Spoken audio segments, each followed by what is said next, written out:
Good morning, students. Today our next topic is data importance of statistics. तो first point है हमारा quantitative expressions of economic problem. First point है हमारा quantitative expression of economics problems.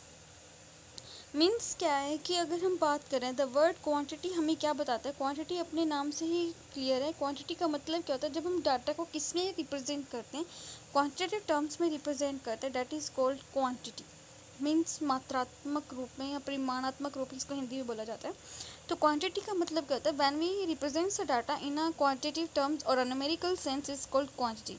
तो quantitative expression of economic problems का मतलब क्या हुआ, जब हम क्या करते हैं, जितनी भी इकोनॉमिक्स प्रॉब्लम्स होती हैं, चाहे वो किसी भी चीज़ के प्राइस से रिलेटेड हो, एक्सपोर्ट से रिलेटेड हो, इंपोर्ट से रिलेटेड हो, या हमारे कंट्री की जो मेन इकोनॉमिक प्रॉब्लम बनी हुई है अनएम्प्लॉयमेंट को लेकर, बेरोजगारी को लेकर सबसे बड़ी प्रॉब्लम बनी हुई है, चाहे कोई भी प्रॉब्लम हो, आप उसको सबसे पहले किस में रिप्रेजेंट करोगे, क्वांटिटिव एक्सप्रेशन में रिप्रेजेंट किया जाता है। Just like we take example, when we talk about the price of the gold, we can say that the price of the gold is continuously up। हम कह सकते हैं कि जो गोल्ड के प्राइस है कंटिन्यूसली बढ़ते जा रहे हैं। अब मैं कहूँ कि प्राइस तो गोल्ड के बढ़ते जा रहे हैं, आप कहोगे कि मैम कितने बढ़ रहे हैं, बढ़ तो रहे हैं पर कितने बढ़ रहे हैं। अगर मैं उसको क्वांटिटी टर्म में रिप्रेजेंट करूँ कि before a 1 month ago the price of the gold is 47,000, now is be 56,000। तो हम इसे कंपैरिजन कर सकते हैं ना कि कितने प्राइस गोल्ड के प्राइस बढ़ गए।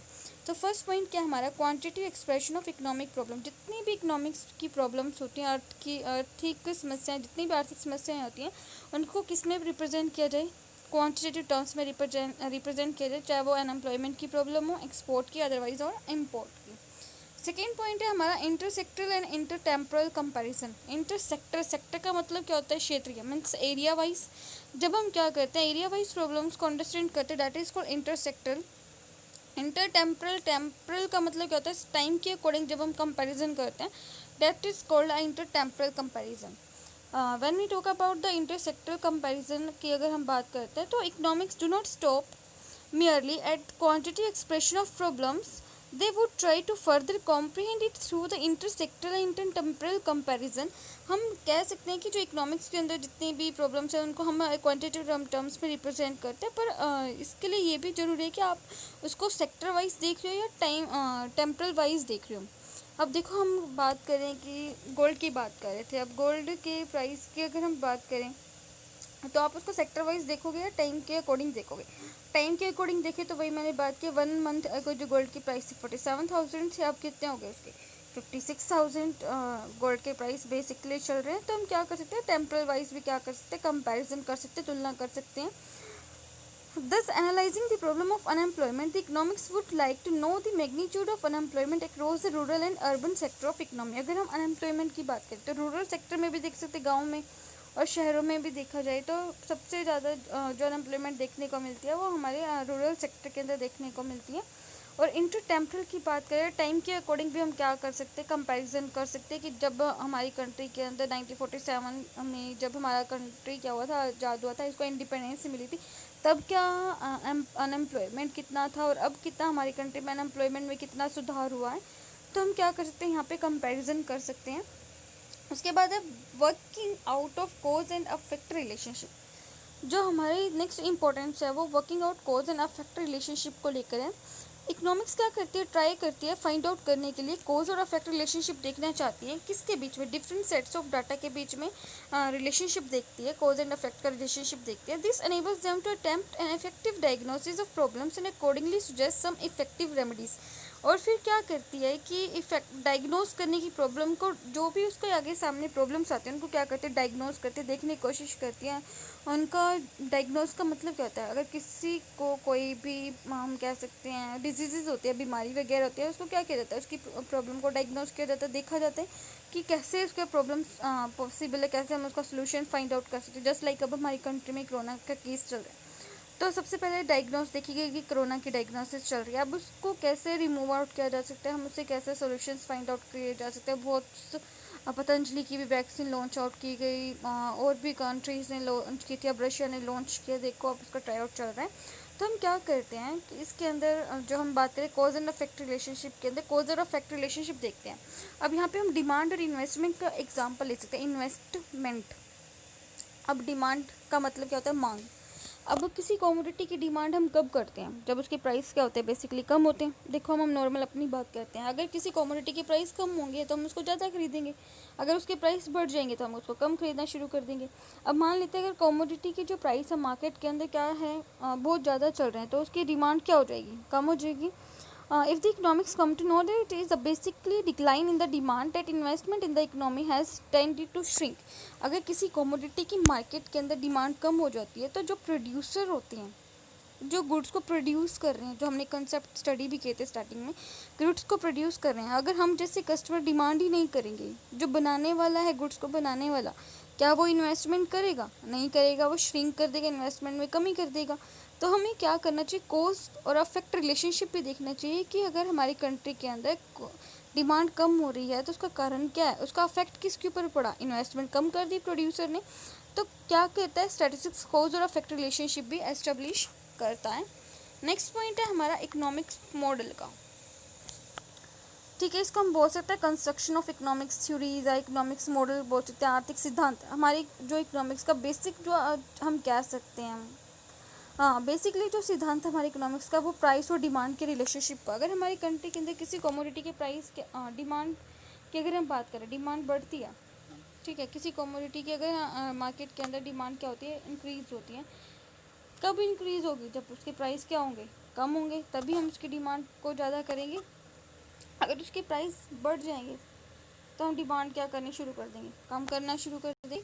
तो इकोनॉमिक मॉडल क्या करता है, या इकोनॉमिक थ्योरीज को एस्टेब्लिश करता है, ठीक है। तो इकोनॉमिक्स थ्योरीज को इस तरह से एस्टेब्लिश करता है कि statistical relationship between the different set of statistical data offering a conclusion of economic significance. This will know an inverse relationship between the price of commodity and its demand. जो हमारा economic model है वो relationship बताता है कि इसके बीच में, price के और डिमांड के बीच में, थ्योरीज एस्टेब्लिश करता है। जब किसी कमोडिटी के प्राइस क्या होते हैं, फॉल होते हैं, गिरते हैं, तो उसकी डिमांड बढ़ जाती है, मतलब लोग उसको ज़्यादा परचेज करना शुरू कर देते हैं। ये एक तरह की थ्योरीज यहाँ पर जो एस्टेब्लिश की गई है। उसके बाद जो नेक्स्ट पॉइंट है हमारा इकोनॉमिक कास्टिंग का, इकोनॉमिक फोरकास्टिंग का। फोरकास्टिंग का मतलब होता है प्रेडिक्शन करना, अनुमान लगाना, भविष्यवाणी करना, जैसे हम कह सकते हैं। तो अगर हम कहते हैं कि अगर भविष्यवाणी करें कि इन फ्यूचर गोल्ड की प्राइस क्या हो जाएंगी, कम हो जाएंगी, हम कह रहे हैं कोरोना के बाद कम हो जाएंगी, अगर बाई चांस कम होने की बजाय उसकी प्राइस 80,000 भी से भी ज़्यादा हो जाए, हमने तो सिर्फ फोरकास्टिंग की थी ना, अनुमान लगाया था। अब ज़रूरी तो नहीं है कि वो हमारे जो फोरकास्टिंग है वो करेक्ट भी हो। तो इकोनॉमिक फोरकास्टिंग का मतलब क्या होता है कि इसका मतलब ऐसा कुछ नहीं है कि जो इसके अंदर जितनी भी प्रिडिक्शंस की जाएंगी, वो जो प्रिडिक्शन एस्ट्रोलॉजर प्रिडिक्शंस करेंगे इसके अंदर, we can only mean to assess and ascertain the future course of certain events which are economic significance. हम क्या करते हैं, सिर्फ फ्यूचर कोर्सेज के बेसिस पे हम क्या करते हैं, फाइंड आउट करने की कोशिश करते हैं कि जो प्राइस है वो सेवरल ईयर्स में लेवल पे बढ़ेंगे या कम होंगे। तो इकोनॉमिक फोरकास्टिंग की जाती है इसके अंदर। स्टैटिस्टिकल क्या करता है, हेल्प करता है इकोनॉमिक फोरकास्टिंग करने में, फ्यूचर प्लानिंग करने में भी क्या करता है, हेल्प करता है। अगर हम एक जो प्रोड्यूसर होता है वो कमोडिटी के प्राइस को कैसे सेट करेगा, वो इस तरह से सेट करेगा ना कि लास्ट टाइम कितने प्राइस थे, अगर मैं प्राइस को इंक्रीज़ करूँगा तो क्या कंज्यूमर मेरा प्रोडक्ट खरीदेगा या नहीं खरीदेगा। कोई शैम्पू अगर मान लेते हैं मार्केट के अंदर लॉन्च होता है तो देखा जाता है ना कि उसके प्राइस कितने सेट आउट किए जाए। अगर मैं 1 रुपये सेट करूँ तो कंज्यूमर देने के लिए तैयार है या नहीं। अगर 1.50 पैसा लगाया जाता है, मतलब 1.5 रुपये का अगर वो शैम्पू दे दिया जाता है, तो क्या मेरा कंज्यूमर वो भी देने के लिए तैयार होगा या नहीं होगा। ये चीज़ें भी देखी जाती है। अगर आपको याद हो तो पहले जो हेड एंड शोल्डर का पैक था वो छोटा वाला, वो 2 रुपीज़ का आता था, 1.50 पैसा, मतलब 1.5 रुपये का आता है।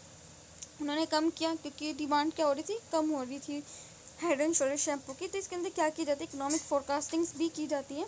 नेक्स्ट पॉइंट है पॉलिसीज़ को लेकर। स्टैटिस्टिक्स के अंदर क्या की जाती है, कुछ पॉलिसीज़ भी फॉर्मुलेट्स की जाती हैं। How does the finance minister decide to increase और decrease a taxation as a source of government revenue. जो हमारे फाइनेंस मिनिस्टर हैं अपने, वो क्या करते हैं, सरकार की जो गवर्नमेंट की इनकम को इंक्रीज़ करने के लिए कुछ टैक्सेस वगैरह लगाते हैं। अब जो गवर्नमेंट है उसको जो रिवेन्यू होता है वो कैसे जनरेट होता है, टैक्स लगाएंगे तभी तो उसको रिवेन्यू मिलेगा। गवर्नमेंट को, सरकार को आय तो कहाँ से मिलती है, टैक्सेस से मिलती है। तो ये देखा जाता है कि अगर जो पर्सन जितना ज़्यादा इनकम लेना चाहता है, जो पर्सन जितनी ज़्यादा उसकी इनकम होगी वो उतना ज़्यादा अपनी इनकम को क्या करेगा, सेक्रीफाइस करेगा। ठीक है। जो टैक्स रेट होते हैं वो अकॉर्डिंगली सेट आउट की जाती है, मैक्सिमम रखी जाती है उनके लिए जो मैक्सिमम रिवेन्यू जनरेट करते हैं, जिनकी मैक्सिमम इनकम होती है। और जो पुअर पीपल होते हैं उनके लिए टैक्स की कोई लिमिट नहीं रखी जाती अगर उनकी इनकम क्रॉस नहीं करती। जस्ट लाइक हम देखें तो टैक्स रेट डिसाइड किया गया जिसकी भी इनकम 5 लाख रुपीज़ होती है पर एनम पूरे साल में, 5 लाख से कम उसके ऊपर कोई टैक्स नहीं है। 5 लाख से ऊपर होते हैं 5 लाख 10,000 भी क्यों ना हो, उस 10,000 के ऊपर भी क्या लगाया जाता है, 10% का टैक्स लगाया जाता है। तो गवर्नमेंट क्या करती है, पॉलिसीज़ को फॉर्मुलेट करती है।